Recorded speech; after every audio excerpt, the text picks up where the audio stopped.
Hola, ¿qué tal? De nuevo, estudiantes del Instituto Frontera, sean bienvenidos a nuestra clase de la materia de Introducción a las Ciencias Sociales. Hoy vamos a hablar de los conceptos básicos para el estudio de los fenómenos sociales.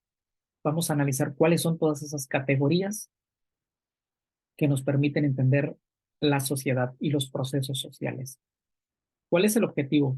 Es que tú distingas conceptos propios de las ciencias sociales, conceptos básicos, claves, para que tú puedas realizar un análisis de todas esas categorías y fenómenos y puedas además proponer soluciones a esos problemas sociales que existen en tu entorno, en tu comunidad, siempre desde una perspectiva de respeto y tolerancia a las demás opiniones.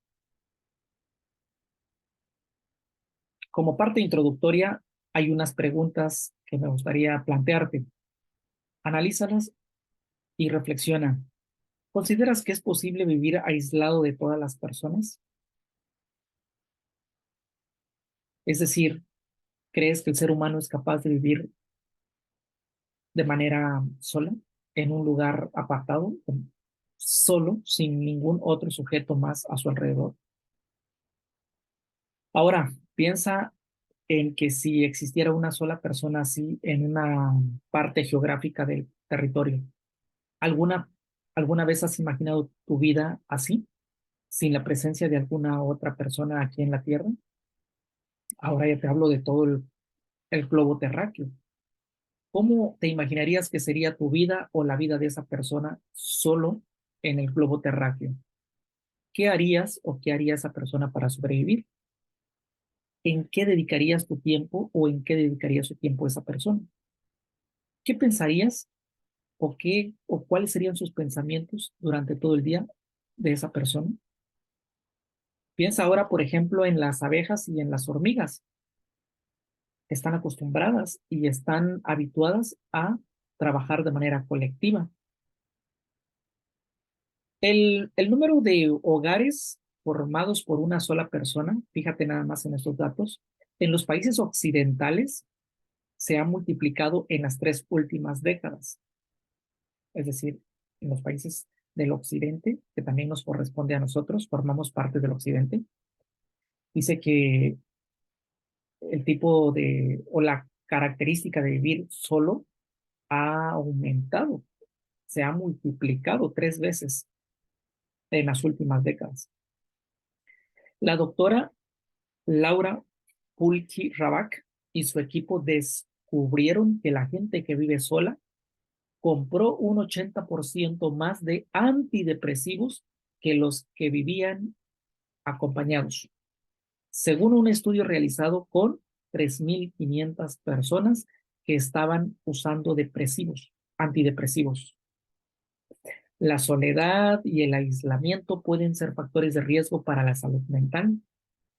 Así que vivir con otras personas o rodeado de otras personas puede proporcionarnos soporte emocional y sentimientos de integración social. ¿Qué es la sociedad? La palabra sociedad proviene del latín socius y después dio origen a la voz societas, que significa compañerismo, asociación o unión. Ya esto traducido al español. Para lograr la asociación, la unión o el compañerismo, el ser un individual, el ser social, como lo habíamos visto en la primera unidad, para lograr ese propósito, cada grupo social, cada sociedad crea sus propias normas, sus propios códigos, sus propias pautas, sus propios hábitos, sus propios sistemas de creencias, sus tradiciones, crea todo ese conjunto y se organiza de acuerdo con una serie de comportamientos, pero no solo comportamientos sociales, sino también comportamientos jurídicos, y esos comportamientos jurídicos o esas normas les dan obligaciones, pero también les dan beneficios o derechos. Y todos esos están regulados por medio de un conjunto de códigos jurídicos, códigos penales, códigos civiles, códigos mercantiles, códigos administrativos, etcétera. Fíjense que a pesar de las grandes diferencias que existen entre los miembros que conforman una colectividad o una sociedad, los seres humanos, ya sea por voluntad propia o por coerción, es decir, que de alguna forma nos obliguen de una manera muy sutil o no tan sutil, nos obliguen a través de las leyes o a través de la fuerza pública, tienen o tenemos que cooperar para poder satisfacer o lograr nuestros intereses personales y comunes. Es mejor hacerlo de manera voluntaria que de manera coercitiva. El concepto de sociedad supone la convivencia y la actividad conjunta de sus integrantes de manera ordenada, organizada, en busca de un bien común para todos sus miembros. ¿Cuáles son las características de la sociedad y cuáles son sus funciones? Las características son, una sociedad es una agrupación de individuos que por voluntad o por coerción, ya lo habíamos dicho, cooperan en la realización de sus objetivos comunes. Crean sus propias normas o códigos y se organizan de acuerdo con una serie de comportamientos, derechos y obligaciones regulados por medio de leyes jurídicas y leyes sociales, leyes religiosas e incluso normas morales. Ya lo habíamos visto. Otra de sus características es que la sociedad comparte la misma historia, o todos los que viven allí habitan en una sociedad, comparten la misma historia, comparten la misma lengua, las mismas costumbres y las mismas tradiciones, entre otros. También tienen la finalidad de mantenerse a través del tiempo, o sea, que la finalidad de una sociedad es mantenerse, ser perdurable. ¿Y cómo va a permanecer? Pues dejando su legado de generación en generación. ¿Qué es lo que lega? Costumbres, tradiciones, hábitos, valores, principios, reglas, leyes, etcétera, etcétera. Además, otras características que existe dentro de una zona o un área geográfica determinada. Es decir, dentro del país de México, México es una sociedad en general, pero dentro de cada territorio, dentro de cada estado, hay diferentes tipos de sociedades. Y dentro de cada familia, podríamos decir que son sociedades diferentes. ¿Cuáles son sus funciones? Las funciones de la sociedad es cubrir las necesidades básicas mediante la producción y distribución de bienes y servicios, como por ejemplo, producción de alimentos, vestido o vestimenta, medios de producción, medios de transporte, medios de comunicación. Esas son las formas básicas que tiene como función o responsabilidad o compromiso una sociedad. Tiene que cubrir esas necesidades. También tiene otras funciones, que es generar leyes y normas de convivencia, así como medios de comunicación. Toda sociedad crea sus normas de convivencia y eso ha existido desde hace miles de años atrás. Otra de sus funciones es que permite la formación y desarrollo de los individuos en diversos ámbitos, es decir, crean escuelas, empresas y centros recreativos, instituciones como iglesias, medios de comunicación, y en todos esos espacios los seres humanos encuentran su desarrollo personal, profesional y laboral. Uno se puede recrear en los parques, hay quienes se recrean en lo artístico, en lo musical, en lo científico, en lo tecnológico, en lo empresarial, en algunos centros espirituales. Entonces, el Estado tiene que cubrir o crear todos esos espacios para que los seres humanos se desarrollen plena y armónicamente en todos los ámbitos de su vida. Otras funciones de la sociedad es que hace posible las relaciones humanas, es decir, el proceso de socialización del que ya habíamos hablado en la unidad 1, y también la sociedad hace que nos dé identidad y pertenencia a través de la cultura. A través de la cultura que nosotros tenemos es que sentimos identidad. ¿Cómo nos identificamos nosotros? ¿Cómo tenemos esa identidad con la sociedad mexicana? Pues nos identificamos porque nos vestimos de una forma diferente a como se visten en otros países. Comemos o nuestra gastronomía es muy diferente a los sabores y sazones de otras gastronomías de otros países. La música que escuchamos también es propia de nuestra identidad o nos da nuestra identidad porque nosotros la creamos o hemos mezclado, eso vamos a hablar más adelante, otras pautas, otras conductas, hemos adoptado o hemos creado o asimilado otras tradiciones, otras costumbres y las hemos incorporado, pero que también ya nos van dando parte de nuestra identidad como una cultura polifacética. Tipos de sociedades que han existido y que existen. Históricamente han existido o existen 4 tipos de sociedades. El primer tipo de sociedad que se conoce o se registra que existió son las cazadoras y recolectoras. Esto es desde los primeros seres humanos que habitaron la Tierra, que poblaron la Tierra, las primeras tribus. Y esta se llama cazadoras o recolectoras porque es la más antigua y estaba conformada por tribus o por pequeños grupos de personas que subsistían mediante prácticas como la cacería, la pesca y la recolección de plantas silvestres.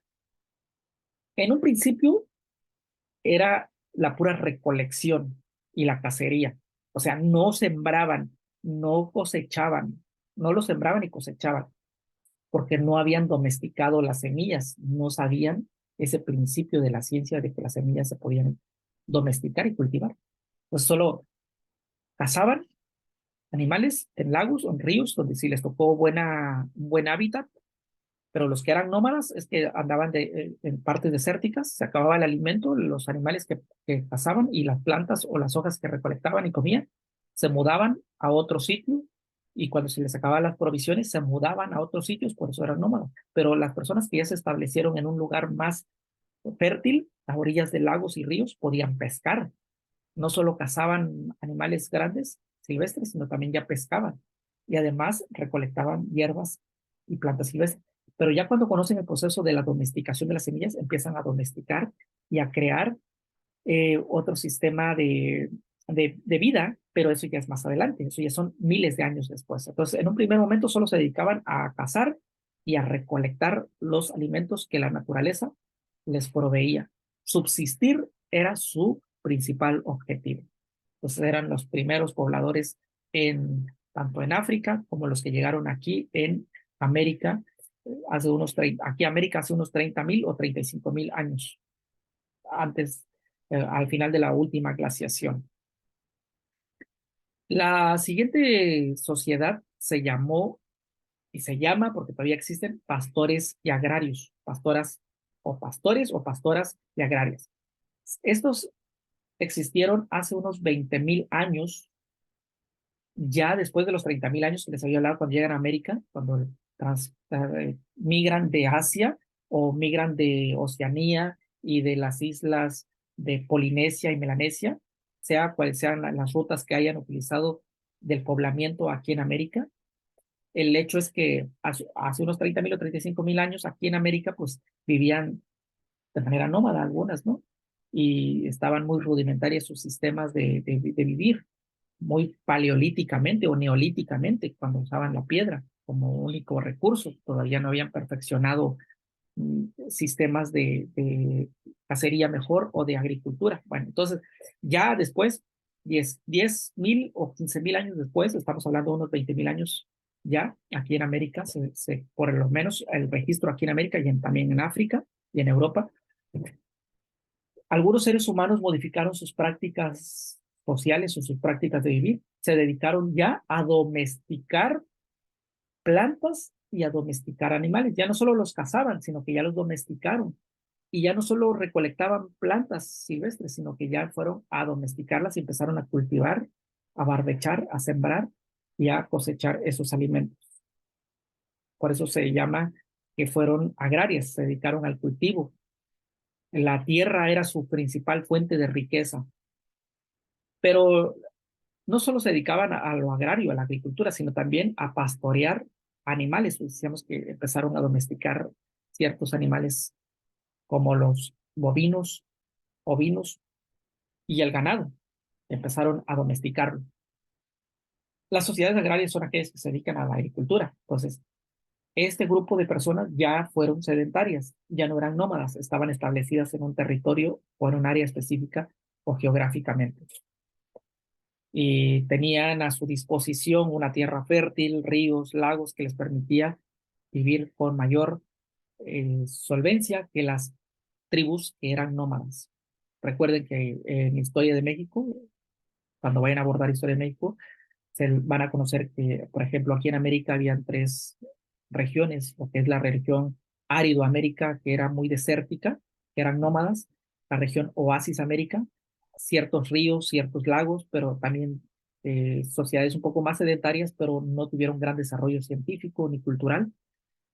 Y por otro lado estaban las sociedades o la región de Mesoamérica. En Mesoamérica sí habían ríos, lagos, mares, lluvias abundantes, selvas, mucho bosque, mucha vegetación, eran tierras fértiles. Ahí fueron nómadas, pero perdón, ahí fueron sedentarias esas civilizaciones y tuvieron un alto grado de desarrollo científico, cultural, tecnológico, astronómico, matemático, herbolario, etcétera, etcétera. Bien, entonces las pastoras y agrarias ya eran personas sedentarias.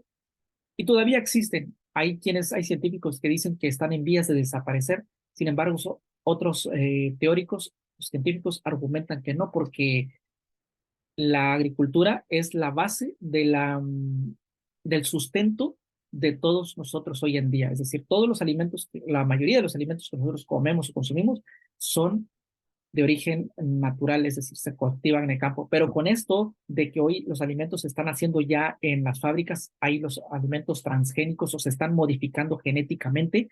Por eso dicen algunos científicos que este tipo de sociedades va a desaparecer, que ya no va a ser necesario las carnes o pastorearlas o cultivar los animales para matarlas y luego vender las carnes, porque ya ahorita hay impresoras que están haciendo las carnes ya actualmente están en Alemania, en Francia y en otros países de Europa.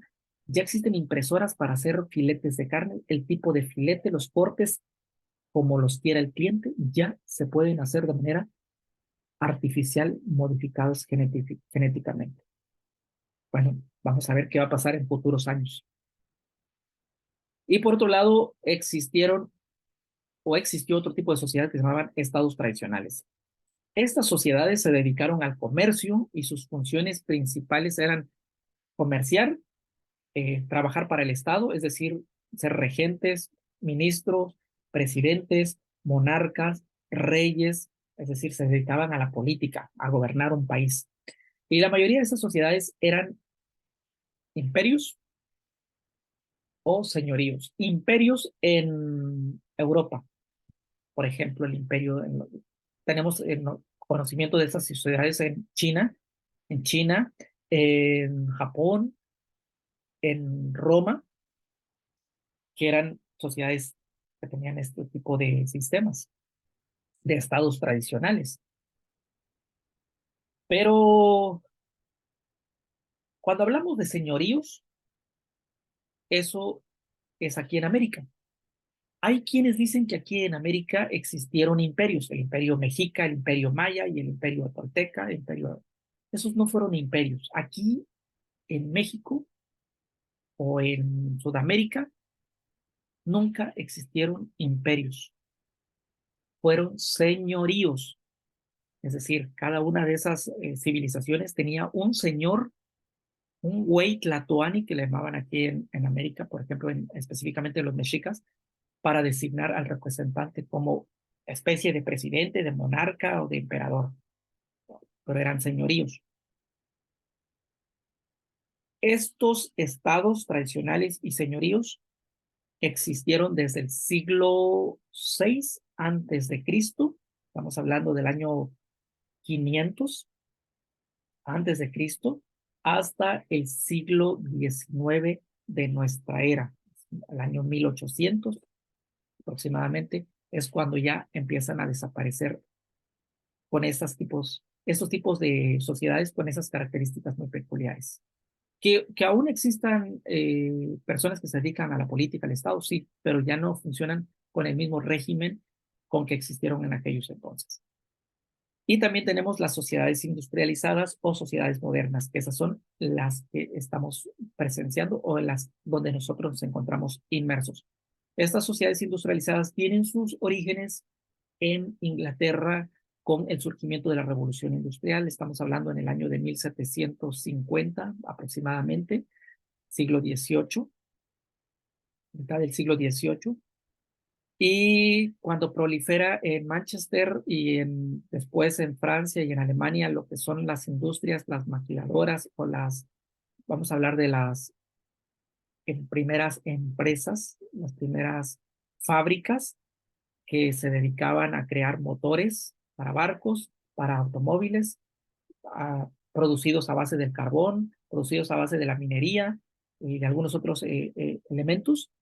Este tipo de surgimiento de revolución, se le llama revolución industrial, de cambio de sociedad, de cambio de hábitos, de empleo, de trabajo, hace que las sociedades del campo empiecen a migrar hacia las ciudades para buscar empleos.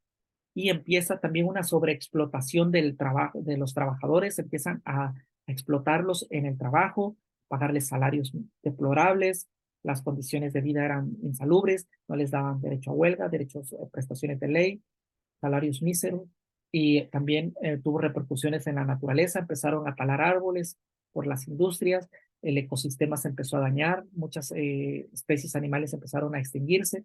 Entonces, la revolución industrial trajo muchos efectos negativos, pero también ayudó en lo científico, en lo tecnológico, a mejorar y agilizar los procesos de vida de las personas. Entonces, tiene sus pros y sus contras. Pero estas son las sociedades industrializadas que dan inicio a partir de la revolución industrial y es lo que hoy tenemos como vigente aquí en nuestra ciudad de Tijuana, una sociedad industrializada, con más de 3,000 fábricas solo aquí en Tijuana.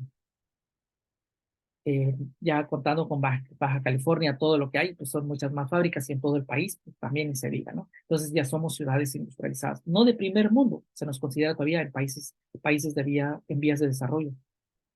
Pero bueno, las sociedades están clasificadas de esa manera, en 4 tipos de sociedades.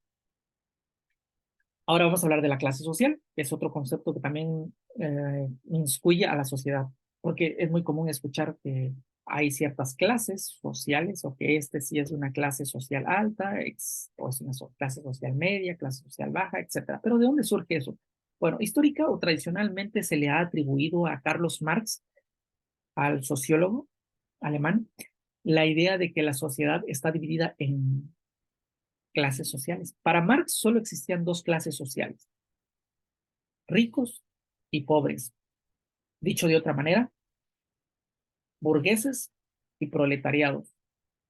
O de otra forma, capitalistas o empresarios y asalariados o trabajadores u obreros o proletariados.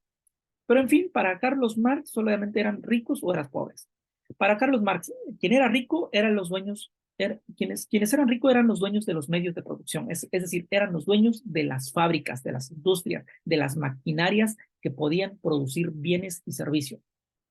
Y quienes eran dueños de esos medios de producción eran burgueses, capitalistas o empresarios, como quieran llamar, y eran los ricos. Los obreros, proletariados, los asalariados eran quienes iban a las fábricas o a las industrias a hacer uso de esas herramientas, de esos medios de producción, a trabajar, a dejar los productos para la empresa. El propietario, el burgués, el capitalista lo vendía, triplicaba su valor o cuadruplicaba su valor. Eso es la plusvalía. A ese concepto de plusvalía no se lo voy a mencionar, pero eso es la plusvalía, que es decir, como cuando un producto, rápidamente, a un celular de manera unitaria en China cuesta, por ejemplo, fabricarlo 30 pesos, ¿no? El costo unitario. Ya la plusvalía es cuando lo sale al mercado, viene valiendo 2,000, 3,000 pesos. Entonces, esa es la plusvalía. Entonces, al empleado, al asalariado, al obrero, en aquellos tiempos de la época de la Revolución Industrial, se le pagaba ni el valor unitario por haber producido ese celular, pensando que estamos hablando de un celular, ¿no? Ni 30 pesos, es decir, se le pagaba 10 centavos, 50 centavos o 1 peso, y el empresario o el burgués lo vendía a un elevadísimo costo. Esa era la ganancia. Entonces, Carlos Marx se quejó de eso.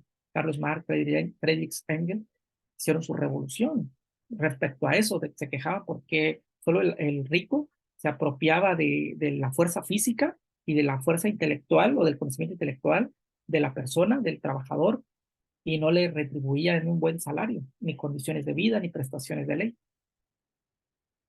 De ahí vienen los movimientos, las ideas de los movimientos obreros, de hacer sindicatos, de tener derecho a huelgas, de tener representación y participación mediante la ley. Bien, entonces, para Marx solamente todos habían dos sociedades, dos tipos de clase social, ricos y pobres, y que entre ellas, los ricos y los pobres, había una lucha de clases, una lucha de poder. Este quería seguir explotándolos, toda su fuerza física, sacarles todo el conocimiento, el poder, la fuerza para producir bienes y servicios y explotarlos, o sea, explotarlos, ¿sí? Física y intelectualmente y económicamente, no darles un salario justo. Y estos luchaban por obtener un poco más de salario, pero no podían porque estos tenían el poder. En realidad, esa noción de la clase social surge desde la época de la Revolución Francesa y ya más fue ampliamente difundida por filósofos del periodo de la Ilustración. Vale. Ese es otro tema que van a conocer en otro bloque, lo de la Ilustración. Carlos Marx observó que la sociedad se dividió en clases en el momento en que un grupo social fue apropiándose de los medios de producción que permitían la producción de bienes para el consumo. Es decir, Carlos Marx estaba diciendo que antiguamente, cuando existieron las primeras tribus, no existían clases sociales, no existían clases sociales, porque las tribus que eran nómadas o cuando eran sedentarias, hace más de 20.000, 30.000, 40.000 años, era el sistema, se llamaba comunismo primitivo. El comunismo primitivo es decir que todos trabajaban para el bien común, todos salían a cacería, incluso hay científicos que dicen que hasta las mujeres también participaban en la cacería, pero ya en las labores de la recolección o la comida y el cuidado de los hijos se dedicaban las madres, pero había ocasiones en que las mujeres participaban en la cacería, en el trabajo de los hombres. Bueno, sea como sea el caso, el punto es que todos trabajaban para el bien común de la tribu. Es decir, que las herramientas, los medios de producción, la lanza, la flecha y todo lo que tenían, no eran mías, eran de toda la comunidad. De ahí viene el concepto de comunismo y socialismo. No eran de un particular. Esas herramientas eran de todos y para el bien de todos, porque todos buscaban sobrevivir y todos tenían lo mismo, todos comían lo mismo. Aquí había igualdad, equidad y justicia desde la perspectiva de Marx. Así lo entendía. Entonces, ¿cuándo surgen las clases sociales para Marx? Cuando un grupo dijo, estos medios que producen bienes y servicios no van a ser de la sociedad, son míos. Entonces, yo me los apropio, la propiedad privada, pues son míos. Entonces, tú quieres producir bienes, ven, trabaja mis herramientas, cuídalas y yo te doy un salario por eso. Pues ahí surgen las clases sociales. Para Marx, a partir de ahí, tenemos la idea de clases sociales, ricos y pobres, burgués y asalariado, capitalista y proletariado, o asalariado u obrero. En la comunidad primitiva, o sea, el comunismo primitivo, la propiedad, o sea, la tierra y las herramientas y todos los medios eran de bien común, eran social, eran de todos. No habían clases sociales. Los medios de producción eran la comunidad, eran de la comunidad y se producía solamente para sobrevivir, lo que les estaba comentando. Pero con el surgimiento de la propiedad privada, es decir, que cuando estos señores se adueñan de los medios de producción porque tienen dinero, ahí empiezan las desigualdades. Y esa igualdad que en un principio existió en el comunismo primitivo, se separó en dos clases, ricos y pobres. El término clase social lo usamos hoy en día para referirnos a la forma en que se encuentra estratificada la sociedad. Esto es, en grupos de individuos que comparten características similares. O sea, cuando hablamos de estratos o de clases sociales, es que hay un grupo de individuos, un grupo de sujetos, de personas que comparten características similares que pueden ser en lo cultural, costumbres, tradiciones, intereses y poder adquisitivo. Entonces, si un grupo de personas tiene esas mismas características, tienen el mismo nivel intelectual, cultural, tienen el mismo nivel, el mismo tipo de relaciones personales o relaciones o amistades, tienen el mismo capital cultural, capital social, capital intelectual, el capital económico, tienen esas mismas, andan en esas mismas categorías, características, entonces pertenecen a un estrato. Otro grupo de personas que tienen estos valores, estas tradiciones, estas características, tienen este nivel cultural, este nivel adquisitivo, económico, pues pertenecen a otro estrato, y así sucesivamente van perteneciendo a estratos. Esa es la estratificación, esas son las clases sociales. Hoy las clases sociales suelen agruparse en alta, media superior, media, media baja, baja superior y baja inferior. Y esta distinción de clases puede tener componentes raciales, es decir, aquí empieza la discriminación o el racismo. ¿Quién tiene más, quién tiene menos? Tú eres de esta clase, tú no puedes acceder a estos centros, tú no puedes tener derecho a estos privilegios, etcétera, etcétera.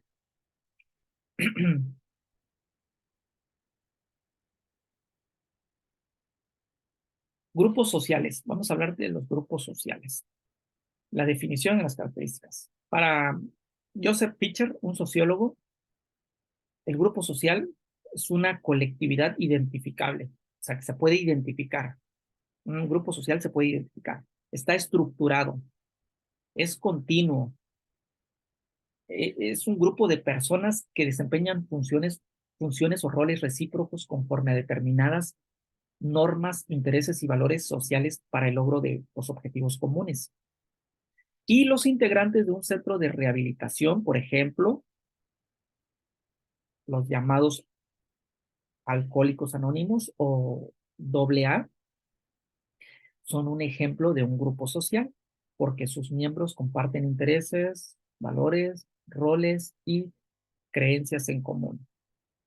Entonces, cuando hablamos de un grupo social, nos estamos refiriendo a, como dice Joseph Pitcher, que el grupo social, para que se llame grupo social, tiene que compartir, todas las personas que están ahí deben compartir la misma filosofía, los mismos valores, los mismos intereses, deben tener un propósito, un objetivo o muchos objetivos en beneficio de ese grupo, de esas personas.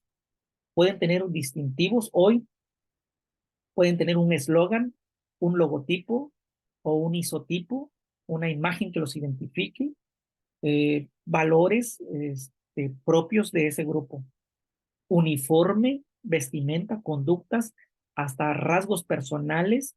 Hay quienes hasta se tatúan o usan símbolos para identificarse como un grupo en particular, peinados, maquillaje en particular, en fin, muchas características que lo pueden identificar como único, como un grupo estructurado y que van a desempeñar ciertos roles, ciertas funciones específicas. Entonces, cuando veamos un grupo de personas que están reunidas en la calle porque hubo un accidente, decimos, ese es un grupo.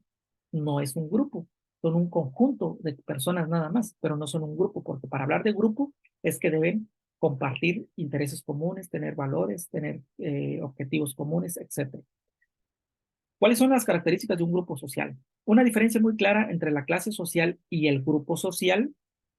Ya vimos clase social, las artículos con Carlos Marx, y el grupo social que acabamos de ver ahorita la definición. Pues una diferencia notable entre esos dos elementos es que en los grupos sociales, lo que está aquí, existe una asociación voluntaria y consciente de sus integrantes. Van pensando, se afilian, se asocian, se unen a un grupo.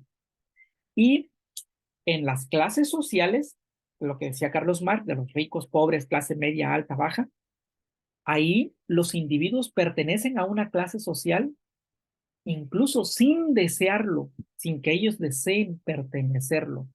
Por ejemplo, yo no pertenezco a una clase social por mi propia voluntad, yo no, pero estadísticamente, si el INEGI hace una valoración de mi perfil socioeconómico, de mi capital cultural, económico, educativo y de todo lo que yo poseo, me va a decir, mira, Fray, tú perteneces a este estrato social, a esta clase social, estás en la clase social media baja o baja baja. Es que tu ingreso económico, el tipo de empleo que tienes, la zona donde vives, la ubicación geográfica donde vives, el idioma la que posees, tu capital cultural, cuánto sabes, cuánto dominas, etcétera, etcétera. Todo esto y muchos elementos más dicen que tú perteneces a ese estrato social. Y yo puedo decirle, pero yo no quiero pertenecer a esa clase social, yo quiero pertenecer a otra clase social más alta. No, no puedes. O sea, estadísticamente tú perteneces y te insertan o me insertan en ese estrato social. Esa es la diferencia entre una clase social a la cual yo pertenezco sin que yo lo quiera y un grupo social a la que yo puedo pertenecer, al que yo puedo pertenecer a ese grupo social, pero este sí yo lo tengo que hacer de manera consciente. Yo me afilio a ese grupo de manera consciente. Yo me inscribo, firmo y participo en ese grupo, pero lo hago de manera consciente. Nadie me obliga y lo hago voluntariamente y consciente. En el otro, en la clase social, las estadísticas, un grupo, el gobierno, me inserta a cuál estrato o cuál escalafón social pertenezco yo y a cuál escalafón perteneces tú, si a la clase alta, media, baja o algún otro estrato que tiene su subdivisión en esas tres categorías.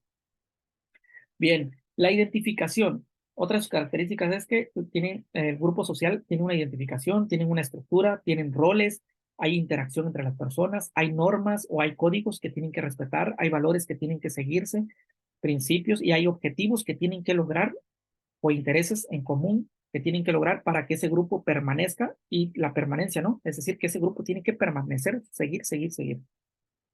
Bien, estas son las diferencias y la definición de lo que es un grupo social. Okay.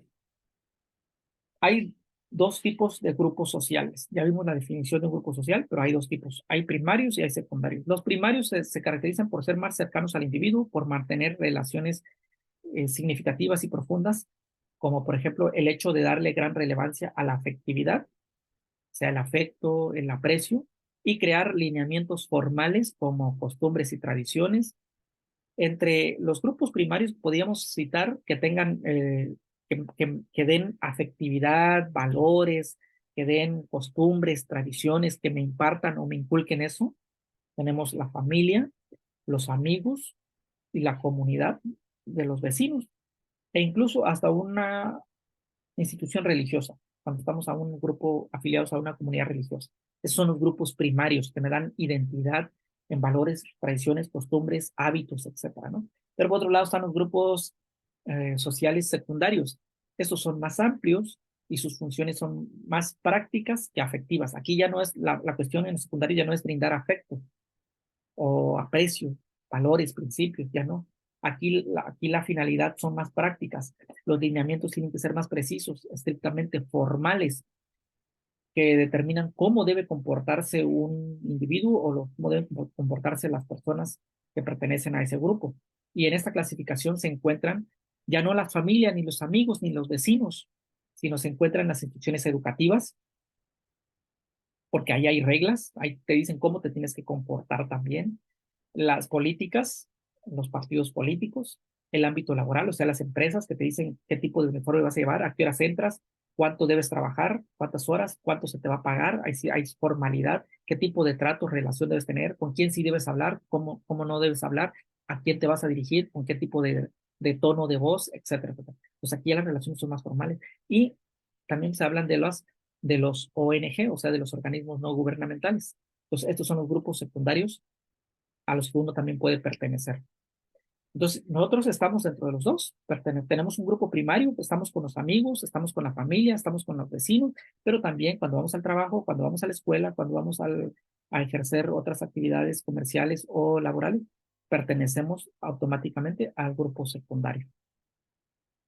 Estos son los dos tipos de grupos sociales que existen. Vamos a hablar ahora de los procesos sociales. A Augusto Comte se le considera que fue el primero en usar la palabra dinámica. La palabra dinámica la extrajo él de su mentor o maestro, un tal Simon, que era un conde, me parece, quien estaba haciendo una investigación y una investigación que le llamaba física social. Estaba tratando de estudiar a la sociedad desde la física. Entonces, el concepto de dinámica, este señor Comte se lo extrae de su maestro porque escuchó dinámica, movimiento en la física, pero él lo extrae ahora a Comte, y Comte dicen que le roba un poco de la teoría o las ideas a su maestro y estudia la sociedad, pero ya Comte ya no le llama física social, sino que Comte le llama sociología, es decir, el estudio de las relaciones de las personas en sociedad, y acuña este término, sociología.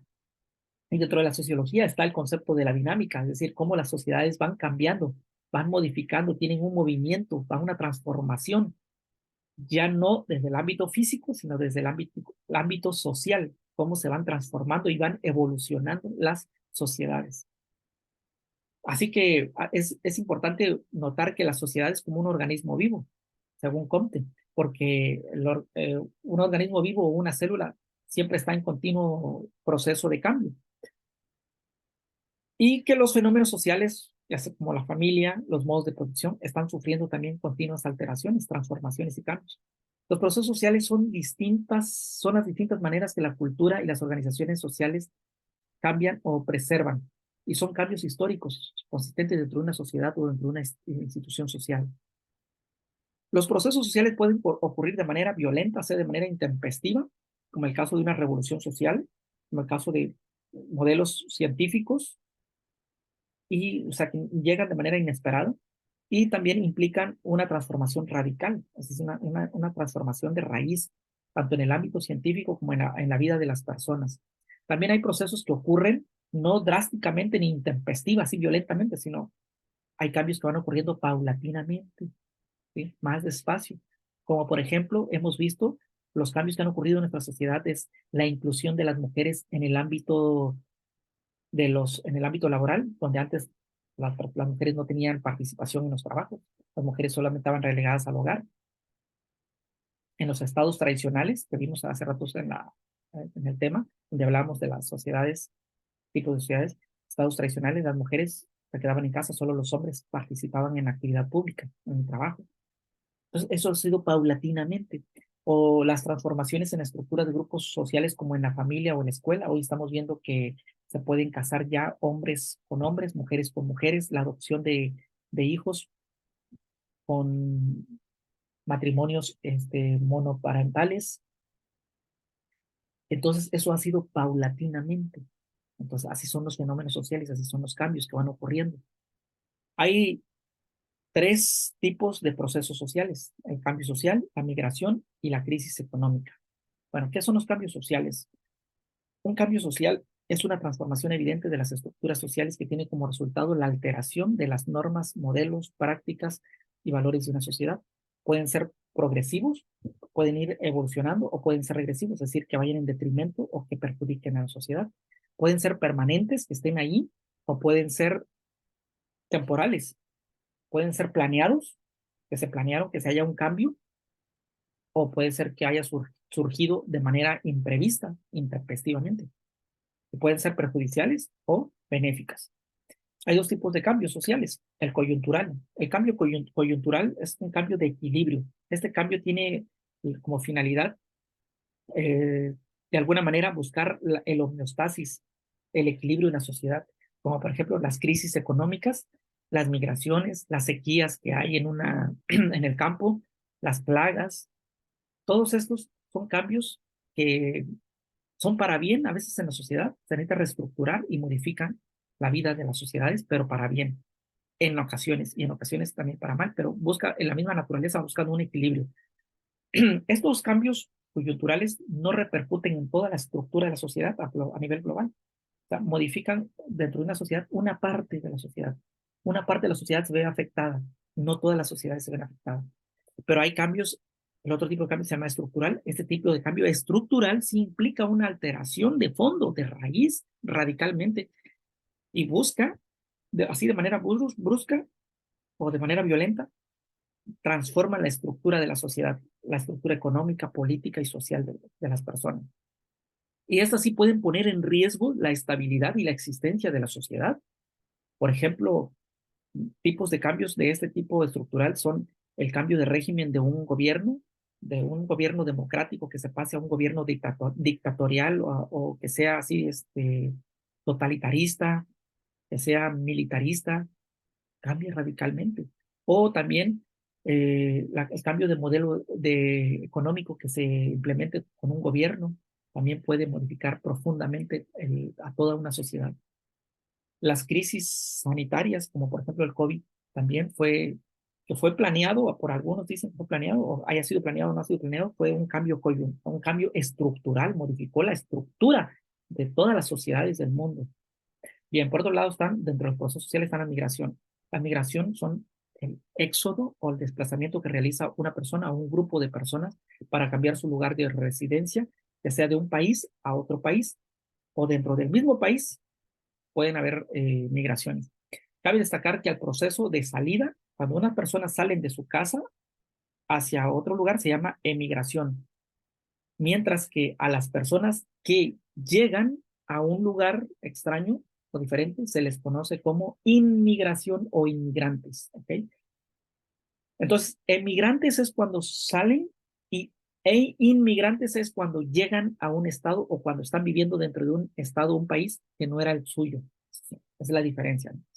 Las causas por las que se da la migración son muchas, ¿sí?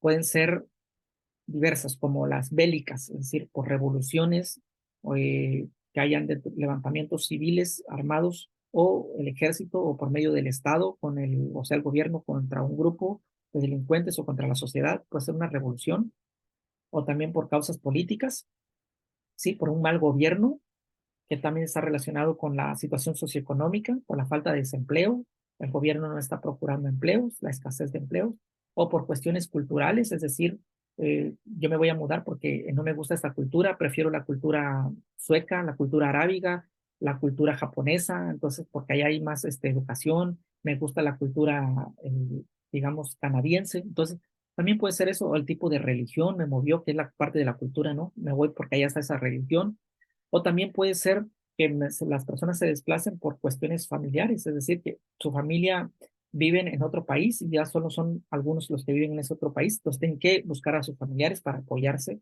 económicamente. O también por catástrofes naturales que los llevan a perder sus hogares, sus patrimonios y se tienen que desplazar a otros lugares. Y otros procesos sociales son las crisis. Las crisis económicas son situaciones periódicas del modelo económico capitalista que se presentan cada cierto periodo y se caracterizan por la incertidumbre, porque no se sabe qué va a pasar, por el pánico o el miedo financiero que va precedida por la quiebra de empresas, la caída de los negocios, la fuga de divisas. ¿Qué son la fuga de divisas? O sea, la fuga de dólares significa que hay retiros de fondos bancarios, compra compulsiva de moneda extranjera y la especulación y la devaluación monetaria. Entonces, cuando sucede eso en un país, las crisis económicas también hablábamos, sucede que puede conllevar a la migración de las personas. Aquí abajo hay un esquema que se muestra lo que es el modelo económico capitalista. Ese es el ciclo económico de la vida capitalista. Auge es cuando la economía está hasta arriba, hay mucho empleo, hay mucho ingreso per cápita, hay mucha importación y hay mucha exportación, o hay más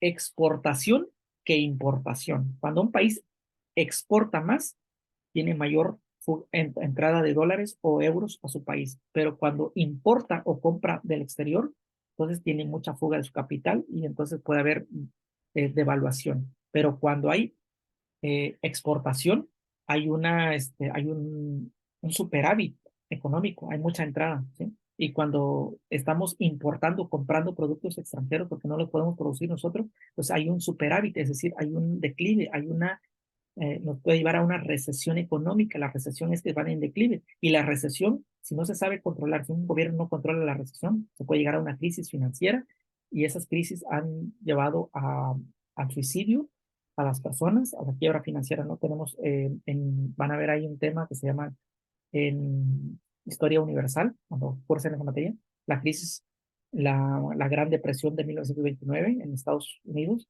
Mucha gente se suicidó porque perdieron todo. Entonces, pero la crisis, cuando ya llega otro gobierno o el mismo gobierno puede salvarlo a través de muchos otros proyectos, inversiones extranjeras, préstamos, etcétera, puede recuperarse. Entonces, ya una vez que se recupera, pueden llegar al auge y luego el auge puede llevarlos a la recesión y luego a la crisis y así ese es el ciclo de la economía de un modelo capitalista. Prácticas sociales. En tu comunidad, ¿cuáles prácticas se celebran? ¿Cuáles festividades? Día de Muertos, Semana Santa, ¿se festejan algún santo de tu comunidad? Pues bien, estas festividades forman parte de una práctica social. ¿Qué es la práctica social? Es un proceso de repetición, uso y valor de costumbres culturales propias de un grupo social que constituyen una sociedad y se construyen a través de los años. Cada práctica social representa un símbolo de identidad de un pueblo y su verdadero significado de esa práctica solo la entienden quienes viven allí o quienes forman parte de dicho pueblo o comunidad. Por ejemplo, en algunos países los hombres se saludan de beso, mientras que en otros países esta práctica puede resultar escandalosa. También es habitual integrar prácticas ajenas a la cultura propia, lo que yo les decía hace un momento.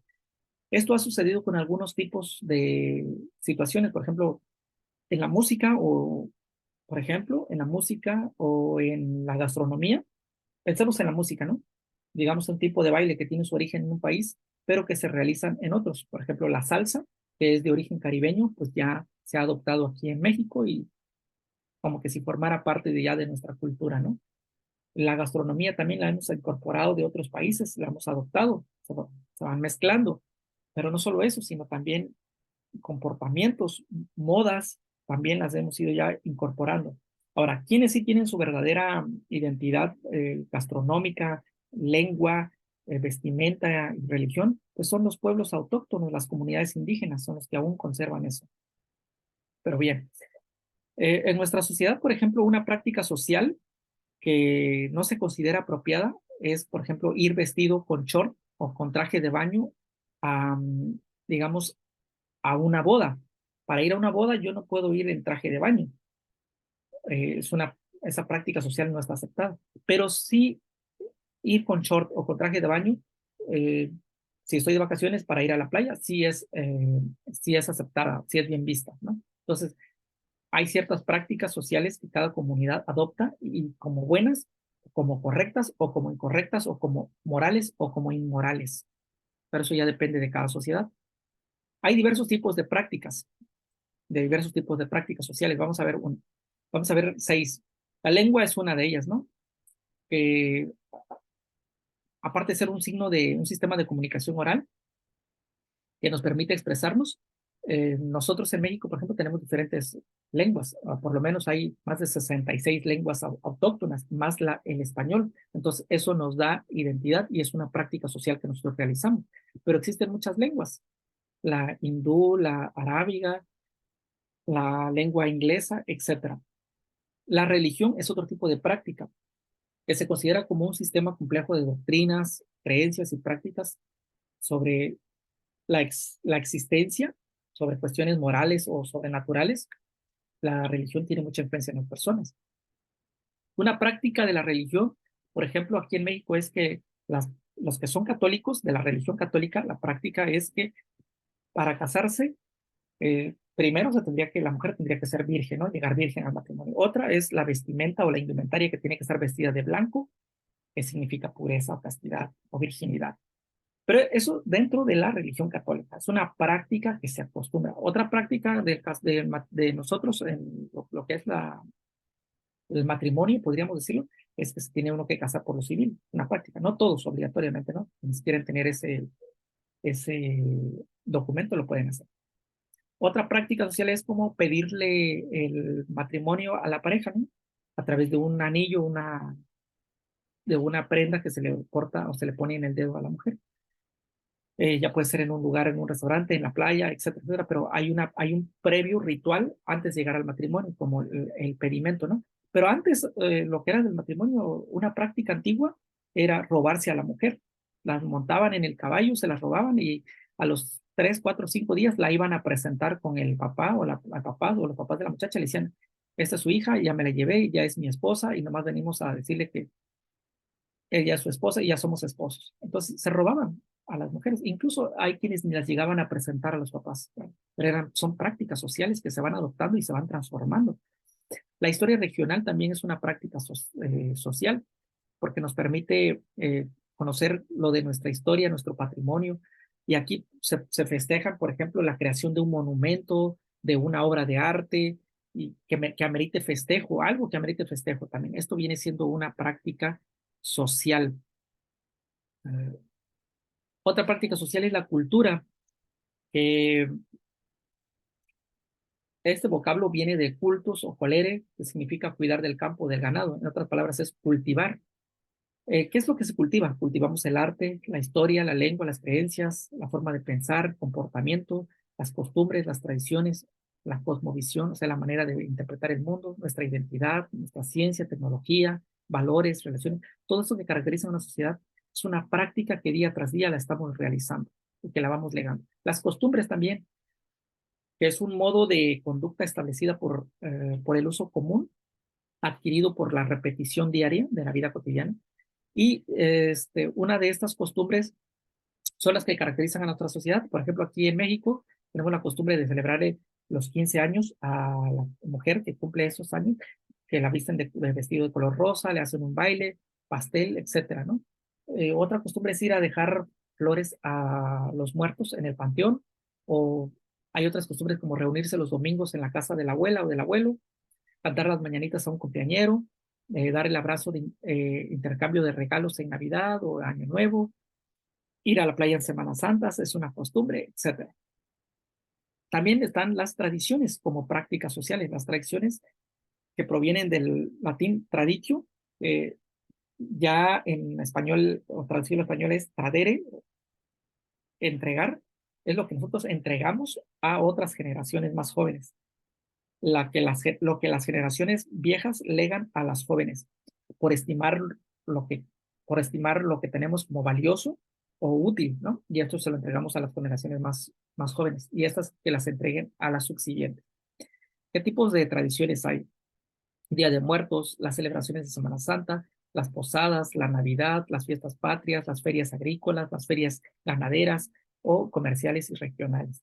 Esto es todo lo que se lega o transmite a otras generaciones.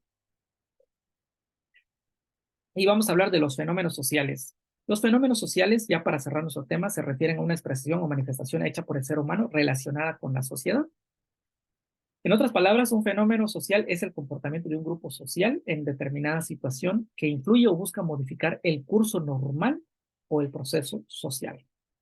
Todo lo que ocurre dentro de una sociedad, ya sea todo lo que hemos visto como incluidos los procesos y las prácticas sociales, son fenómenos sociales, como la transvaloración o la transmutación de valores. ¿Qué es esto de transvaloración o transmutación de valores? Es cuando los niños o los jóvenes cambian los valores que los adultos ya tenían, es decir, o las conductas o valores. Piensan que eso ya no es funcional, que ya no sirve, lo que yo les comentaba hace rato, ¿no? Eso ya no es útil, lo cambian por otro. Por ejemplo, antes un valor era saludar a los papás o a los abuelos o a la gente cruzado de manos e inclinar la cabeza hacia la persona haciendo una reverencia y saludabas. Buenos días, papá, buenos días, abuelo, al levantarse y al salud. Tenías que saludar. Al salir de la casa, saludar a la gente. Hoy los jóvenes o los niños eso puede ser que lo modifiquen, pues van a tener otros valores, otras formas de salud, otras formas ahora las formas de salud ya no es ir a visitar a los abuelos, a las abuelas, es mandarle un WhatsApp, un emoji, y entonces ya se vienen cambiando. Hoy un día un valor muy importante para las personas es la belleza. Los jóvenes van a los gimnasios, las mujeres modifican su cuerpo con ciertas cirugías. Hoy ese es un valor muy importante. Antes eso no era un valor importante. Antes un valor más importante era, por ejemplo, tener conocimiento, adquirir sabiduría. Hoy la belleza es otro valor. Entonces, hay valores que se superponen a otros valores y esa es la transmutación. Cambiamos este valor que ya no nos sirve por otro valor que es más útil y así sucesivamente. Generación tras generación va habiendo esa transmutación de valores. También todo lo que son los derechos humanos, la discriminación, la migración, la pobreza, la inseguridad, la crisis económica, las crisis sanitarias, todos estos elementos que hemos venido hablando, la delincuencia, el maltrato infantil, y el machismo y muchas otras cosas más, que incluso eso lo vamos a ver en otra lección, son fenómenos sociales. Hasta aquí cerramos la sesión del día de hoy. Es un placer nuevamente estar con ustedes, acompañarnos en su proceso de aprendizaje. Recuerden que si tienen dudas, pueden dejarlas en la plataforma a través del sistema de mensajerías y mucho éxito en la realización de sus actividades y lecciones de la materia de introducción a las ciencias sociales. Hasta la próxima.